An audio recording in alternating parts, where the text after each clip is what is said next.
Guzangpla and welcome. You're watching Bhutan This Week, our weekly news magazine program, and the top stories this week. Ambassadors of Japan and Thailand present their credentials to His Majesty the King. Rinchen Wangdi sentenced to 20 years and Yezer Dema to 10 years in prison for RICBL embezzlement case in Parum.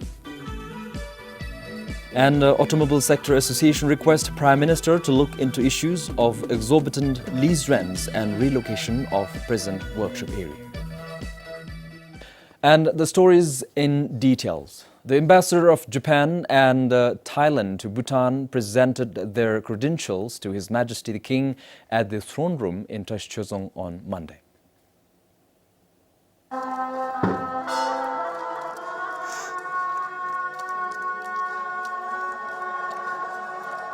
Satoshi Suzuki is the new Japanese ambassador to Bhutan. He started his career with the Foreign Ministry of Japan in 1984. Prior to his current appointment, he worked as the Director General of Foreign Policy Bureau in Japan. Arun Rangphotong Humphreys is Thailand's ambassador to Bhutan. She joined the Thai Foreign Service in 1993 as a career diplomat. Prior to the current posting, she held the position of Deputy Director General for the East Asian Affairs Department at the Ministry of Foreign Affairs of Thailand. Sonampem for BBS News. Telecommunication plays a vital role during disasters, but without a standard operating procedure or SOP, telecommunications might not serve its purpose as expected. This is expected to change once the National Disaster Management Authority endorses the SOP for the telecommunications service. The document has been drafted by the Department of Information Technology and Telecom, or DITT, under the Ministry of Information and Communications. The SOP will help in identifying the roles and responsibilities for telecommunications service providers and relevant stakeholders during the times of natural calamities. The DITT started drafting the document from 2017 and will table it for endorsement during the next National Disaster Management Authority meeting. The need of this SOP is to guide all the telecommunication service provider during disaster. The SOP was developed after the various stakeholders. So after finalizing this SOP, so all the stakeholders are alerted with their own responsibilities. So during disaster, they know their own dedicated responsibilities, so they will be working as per this SOP. During the recent workshop on emergency telecommunications, an official from the Department of Disaster Management said Bhutan is vulnerable to all kinds of natural calamities except tsunamis. Experts have warned that Bhutan is likely to experience an earthquake with more than 8 magnitude strength in the future. For Pematyong Chunitama for BBS News. Residents of Pekarjing National Housing Development Corporation colony in Phuntsling are not happy with the house rents. Residents say despite in a rural area, the house rent is same as in town area. Some 100 families living in border town of Jaigaon moved into the colony this year after they got the apartments through Lucky Dip. Pekarjing Housing Colony is 7 kilometers away from the Phuntsling town. House rent ranges from some 3,900 Newton to 6,700 Newton a month depending on the size of the units. And residents, mostly from low-income groups, say the rents are high as they have to pay bus and taxi fares while traveling to the town. NHTCL housing chief ta dele license officer chiga ngachi hemla lo lapchila te ngachi na house rent atse mame se te ngachi da ma thomdigi ane da shuga sunde da ngachi na the rural area in se da thomdi na mense hanbendi na ngachi da proposition chuila da house rent reduction gi denle te ngachi ya finance minister chui te later the sugara ya chui de dibuda khongi lens chi It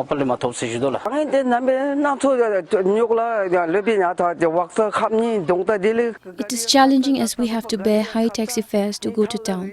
Our children are suffering. We will be grateful if the house rent is lowered. It will solve our problem. Our Tsokpa here wrote a letter too, but we didn't get any response. According to NSTCL, the housing colonies are constructed with 890 million Newton loan from National Pension and Provident Fund. The Finance Ministry has to add another 56 million Newton annually for the loan installment. But the ministry is reviewing on it. For Sonam Penjo in Chuka, this is Pasandoji for BBS News. With increasing constructions taking place across the country, mishaps and accidents at construction sites have also been increasing. To address this issue, a seminar on construction safety was recently conducted in Thimphu. The meeting saw discussions such as the need to establish safety committees and recruit safety officers. Last year alone, Bhutan recorded over 40 construction accidents, of which 40% were fatal. To address this, participants at the seminar highlighted the need for safety committees and for the Labour Ministry and construction companies to recruit safety officers. According to an official from the Labour Ministry, the ministry has already integrated a labour inspection system. He added, safety committees are also established in several construction companies, although most of them are non-functional. The ministry is in discussion with the Construction Development Board on the need to establish safety committees in the rest of the companies and recruit safety officers by all companies. We inspect or monitor on the working conditions as well as the occupational health and safety. So we are an integrated labor inspection system that we follow right now. And another one is having a safety officers and the safety committees in the companies. As of now, there are about 90 safety committees established in 90 companies, of which only 3 construction companies are involved as of now. Of course, it is not something like we can achieve overnight, but slowly these things are picking up. Thimphu has the highest number of constructions taking place compared to other districts. As such, several accidents have also been reported at construction sites in Thimphu, which many argue could have been avoided. In July this year, a 6-year-old boy died and another 4-year-old was critically injured when a hume pipe rolled over and crushed them at Hejo in Thimphu. Similarly, just a month ago, a 17-year-old female student in Thimphu died after a prefabricated concrete window at the school's ongoing construction site fell on her. The number of incidences could be higher as many cases go unreported. In such cases, of course, the Ministry of Labour and Human Resources play a very crucial role as well as a leading role. But there are also other relevant agencies which play very pivotal role in terms of preventing such type of accidents. When it comes to health and safety, we cannot leave everything to the Ministry of Labour. We have a lot of relevant agencies that need to come into pictures as well.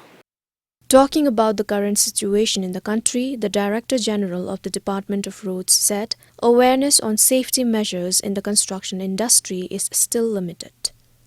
Moreover, he said, since most of the construction works are carried out by engineers, they cannot look into safety measures. Just now, all the construction works are carried out by the engineers. Engineers as such, they have a lot of activities, starting from procurement to design to implementation to monitoring. Because of this, number one, they cannot take the responsibility of being a safety officer. Number two, their capacity is not built in safety aspects of construction. So because of this, there was a submission by some stakeholders that it would be very important for agencies to adopt or to have a safety officer. Welcoming the proposal, the Director General said the department is currently discussing about establishing a road construction safety and audit office. The office is expected to help implement safety aspects at construction sites. For Pema Sewang, Sunam Pem for BBS News. After more than 2 years, Paro Court has finally passed its judgment on what is called the biggest embezzlement case so far, the RICBL case.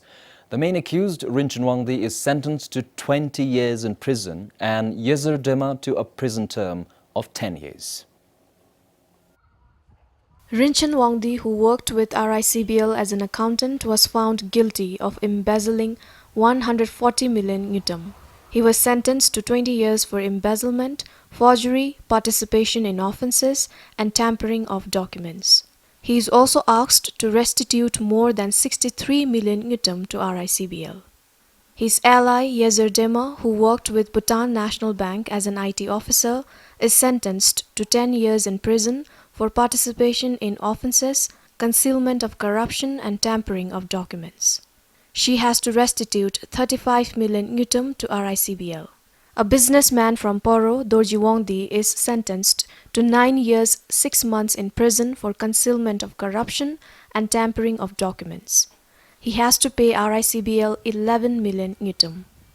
Siring Wongdi, also from BNB, is sentenced to 7 years in prison for tampering of documents and concealment of corruption. Yishe Doji, who also worked with BNB, is sentenced to 1 year in prison for official misconduct. And another former BNB employee, Pema Wongda, receives 18 months imprisonment for participation in offence and is asked to restitute 500,000 yutam. And Hiruka, who worked in the RICBL, is handed down a 3-year imprisonment for embezzlement and asked to restitute 1 million yutam. Another private individual, Norbu Siring, is sentenced to 5 years in prison for participation in offence. The crime was committed between 2012 and mid-2015 in Paro. For Sangichazum in Paro, Sunampem for BBS News. The judgment passed on the RICBL embezzlement case also asked Bhutan National Bank to pay 25 million yutam to RICBL as specific relief until the entire embezzled amount by the individuals involved are paid back. The relief amount should be paid within 1 month from the date of the judgment. It is for not properly monitoring and managing the employees and not protecting the system passwords, which actually lead to embezzlement. Tellers and authorizers working with BNB had passed checks that are forged and made payments to Rinchen Wangdi without verifying an authorizer's signature. Paro District Court acquitted 8 employees of Bhutan National Bank and 1 private individual of all charges in relation to the RICBL embezzlement case. The bank employees had been charged for participation in offence, omission amounting to abuse of function and concealment of corruption, and the private individual was charged for participation in offence.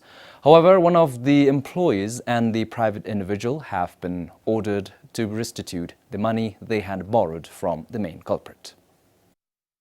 The BNBL employee and the private individual were found to have unknowingly borrowed money from the main culprit, Rinchen Wangdi. Although both have been acquitted, the bank employee has been ordered to restitute 100,000 yutam to RICBL, while the private individual has to give back 500,000 yutam. The amount has to be paid within 10 days. As per the judgment passed today, all BNBL employees acquitted today are also entitled to all the benefits, promotion, trainings and bonuses that have been halted for the last 2 years. OAG had initially charged 22 people for embezzlement of 140 million, of which 8 were found guilty yesterday and 9 were acquitted today. The verdict for the 5 remaining charged will be passed tomorrow. For Sangichinzom in Paro, Yishigalton, BBS News.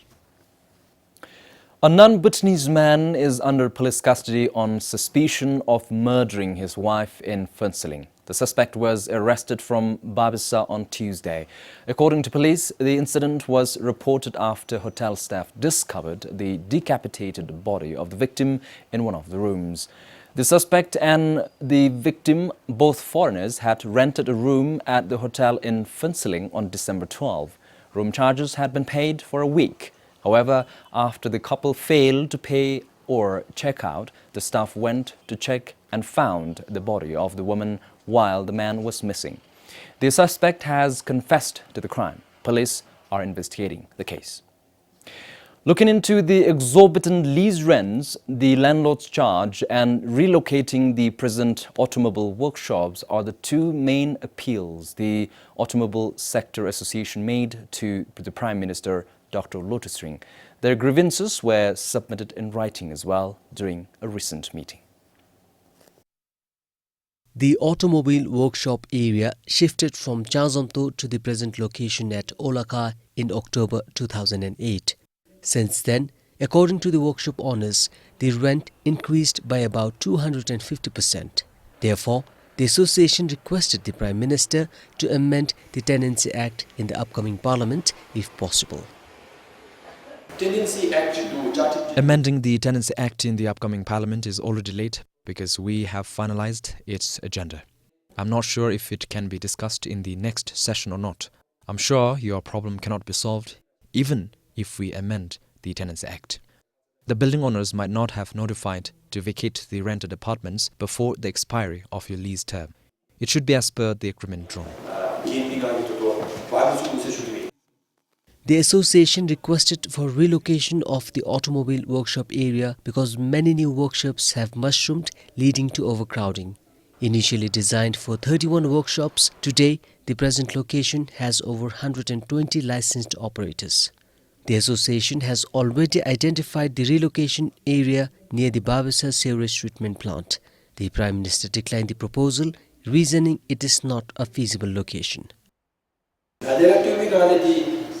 We can keep discussing the relocation. We will have a platform where we all have to sit together and discuss the terms and conditions if it is to be shifted on a state land.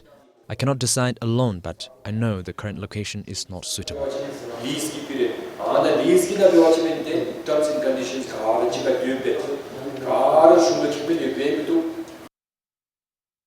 Besides, there are many other waste-related problems the present workshop area is confronted with. For Pemaseong, this is Sonomongdi, BBS News. After a recent incident where an elephant killed an elderly woman in Pemalingawak in Samtsi, people are now calling immediate intervention to put an end to the long-standing human-elephant conflict. People do not have any sort of compensation when elephants destroy their crops and take human lives. At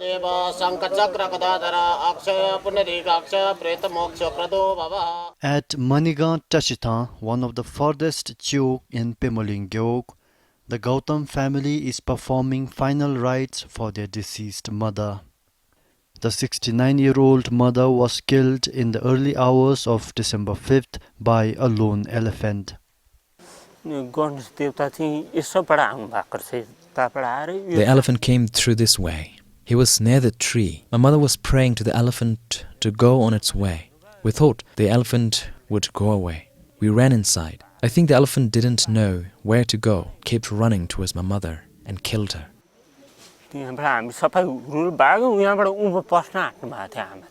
This is not the first incident where an elephant has taken human life. Tashicholing Drungkhak alone has recorded 10 such incidents. We cannot do anything to the elephant. We can't beat them, scold them, nor shout at them. If we hurt them, we will be penalized. But when elephants cause such harm to humans, destroying crops and today killing people, what do? It is such a sad situation. People say enough reporting and damage assessments have been done and that it's time to see concrete on-ground intervention to prevent such mishaps. Reports are made and presented every time, but we don't get any response. It is very disheartening. Our farmers work very hard, but when it comes to harvesting the yield, wild animals destroy it. We report the damage, but once report is done, there are no follow-ups from the relevant agencies. The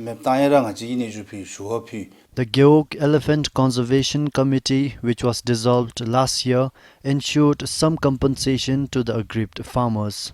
The government provided 500,000 Newton as seed money, with farmers contributing 500 Newton annually to the committee.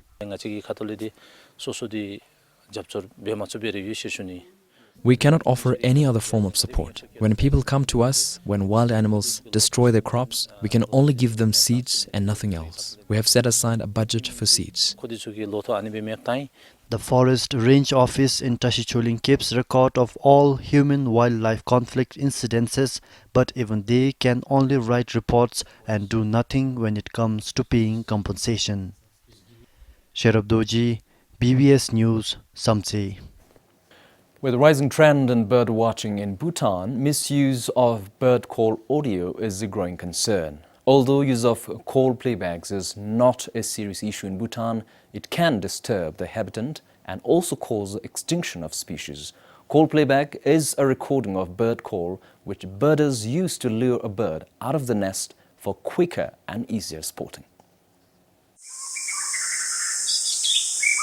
Recordings like this are played to attract birds. This is a technique some birders use to lure rare birds into open space so that it can be photographed. Bird watching culture has drastically picked up in Bhutan since 2015. There are over 100 active birders excluding tourist birders.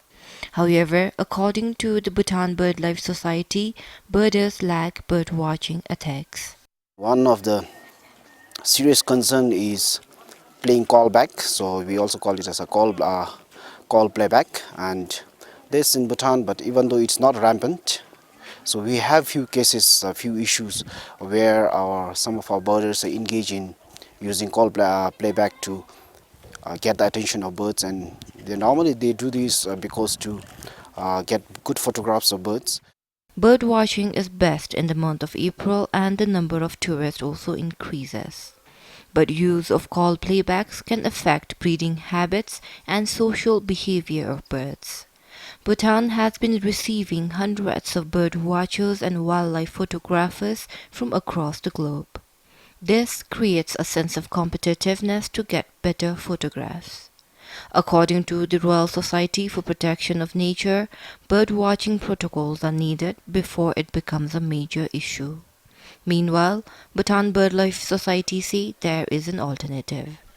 So what we can do is, time is very important. If you go early in the morning and if you watch birds, I think there is a high chances we can see that birds.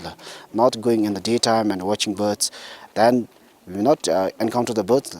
Although there are no regulations for now, the Bhutan BirdLife Society said it is unethical for birders to use call playbacks. The RSPN and Bhutan BirdLife Society are creating awareness and advocating best practices. Kilitim for BBS News. And this brings us to the end of this week's Bhutan This Week, our weekly news magazine program. Until next time, I'm Cheku, signing off. Only for now.